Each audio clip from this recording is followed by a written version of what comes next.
ہمارے بر صغیر میں انسانوں کو خدا بنا دیا ہے لوگوں نے، تو جس نے ان کو پیدا کیا اس کو چھوڑ کر ان پر توکل کیے بیٹھے ہیں، جن کو زندگی بھی اللہ نے دی اور پیدا بھی اللہ نے کیا اور موت بھی اللہ نے دی اور موت کے بعد اٹھانے والا بھی ان کو اللہ ہے، تو اس سے کیوں نہ مانگیں؟ تو اس لیے آپ نے فرمایا کہ یہ سب سے اعلیٰ دو چیزیں ہیں جو اللہ نے انسان کو عطا فرمائی ہیں، اللہ پر توکل و توکل علی الحی الذی لا یموت۔ کیا آیت ہے! اس پر توکل کر جو ہمیشہ زندہ ہے اور موت سے پاک ہے، سب کی نفی کرتے چونکہ باقی سب پر تو موت ہے۔ وتوکل علی الحی، توکل علی اللہ نہیں کہا، وتوکل علی الحی، زندہ پہ توکل کر۔ اور کون سا زندہ؟ زندہ تو میں بھی ہوں، آپ بھی ہیں، الذی لا یموت، جو موت سے پاک ہے۔ وسبح بحمدہ، اسی کی تسبیح پڑھ، اسی کو یاد کر۔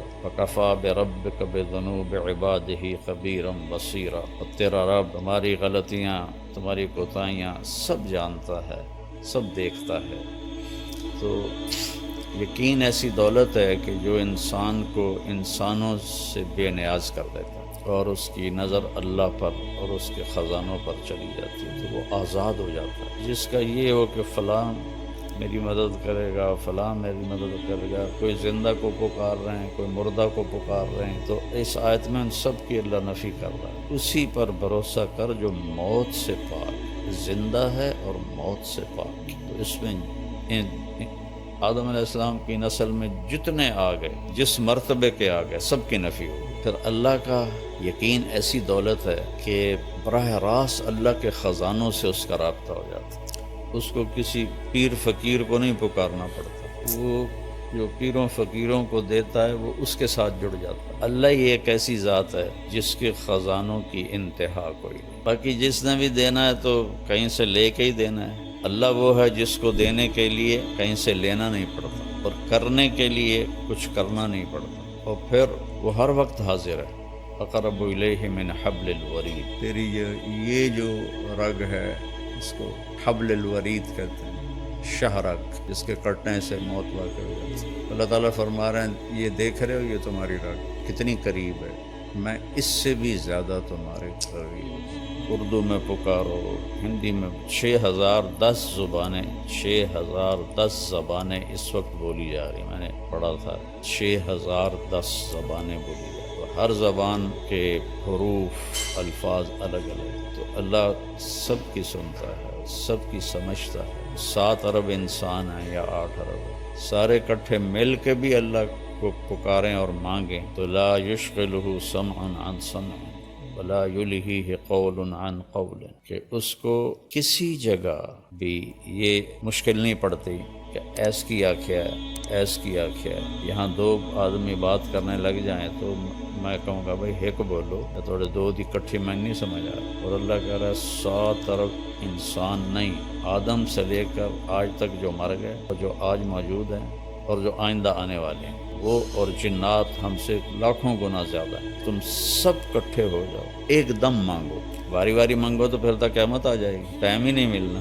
تم سب مانگو اکٹھے۔ اس میں گونگے بھی ہوں جو اشاروں سے مانگ رہے ہیں یا دل سے مانگ رہے ہیں، کوئی دل سے مانگے، کوئی بول کے مانگے، کوئی آہستہ مانگے، پھر ساتھ پرندے بھی شامل ہو جائیں، درندے بھی شامل ہو جائیں، سانپ بچھو بھی شامل ہو جائیں، مچھلیاں بھی شامل ہو جائیں۔ تو کیا طاقتور رب ہے کہ جو سب کی ایک وقت میں پوری سنتا ہے، سمجھتا ہے، اور پھر سب کا چاہا ان کو دے دے، تو اس کے خزانوں میں ایک قطرے کے برابر کمی نہیں آتی۔ یقین بہت بڑی دولت۔ ہمارے بر صغیر میں انسانوں کو خدا بنا دیا ہے لوگوں نے، تو جس نے ان کو پیدا کیا اس کو چھوڑ کر ان پر توکل کیے بیٹھے ہیں، جن کو زندگی بھی اللہ نے دی اور پیدا بھی اللہ نے کیا اور موت بھی اللہ نے دی اور موت کے بعد اٹھانے والا بھی ان کو اللہ ہے، تو اس سے کیوں نہ مانگیں؟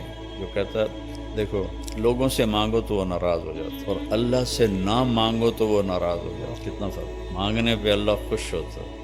میں کہا کرتا ہوں کسی سے جان چھڑانی ہو بڑے اچھے طریقے سے تو اس سے قرضہ مانگنا شروع کر دو، وہ انشاءاللہ تمہارا نمبر ہی بلاک کر دے گا۔ اور اللہ سے جی لگانا ہو اور تعلق بنانا ہو تو اللہ کو پکارنا شروع کرو، اس سے مانگنا شروع کرو۔ میرے نبی نے فرمایا جوتے کا تسمہ ٹوٹ جائے تو وہ بھی اللہ سے مانگو۔ ہم لیا گئے تو وہاں ایک خاتون تھیں سادات میں سے جو بہت عرصہ پہلے تشریف لائیں، ان کی برکت سے وہاں کافی دین پھیلا۔ ان کا پتہ نہیں کیا نام تھا لیکن وہاں وہ پیر جگی کے نام سے مشہور ہے، پیر جگی۔ تو ہم ان کے سجادہ نشین سے ملنے گئے، ملنے کے بعد فاتحہ پڑھنے مزار پہ گئے تو وہاں عورتیں بیٹھی تھیں کافی سارے۔ پیر جگی پتر دیویں آ، پیر جگی پتر دیویں آ۔ یہ اب ہمارے ساتھ ہے نا کھبیاں والا، وہاں ایک ہوتا تھا اللہ بخش، ہماری برادری کا تھا، رشتہ دار نہیں تھا۔ تو میں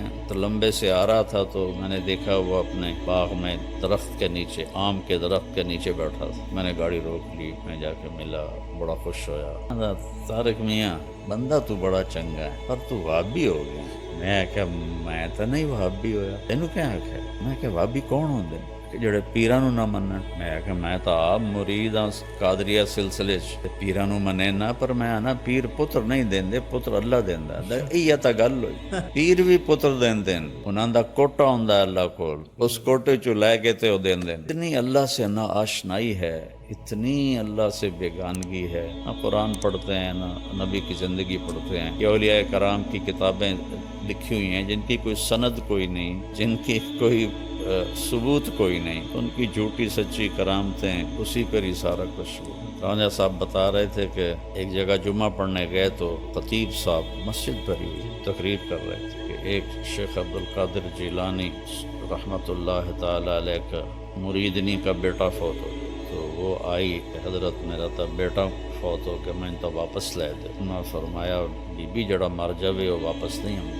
نہیں تسی کر سکتے ہو، میں نے واپس لیا دو میرا بیٹا۔ پیر شیخ عبدالقادر جیلانی رحمۃ اللہ علیہ نے نظر دوڑائی تو اسرائیل چوتھے آسمان پہ پہنچ گیا تھا، پیچھے سے وہ پہنچے گا۔ اسرائیل میرے مرید دی روح واپس کر سا کیا جڑا گتھلا ہے نا، ایسے ڈھیر ساریاں روحاں قبضے ہیں، میں نے کیا پتہ کیڑا تھوڑا مرید ہے۔ میں کہا اے اسرائیل آج میرے مرید دے تو فیل سب زندہ ہون گے، تو گتھلی کھول دیتی، سارے زندہ ہو گئے۔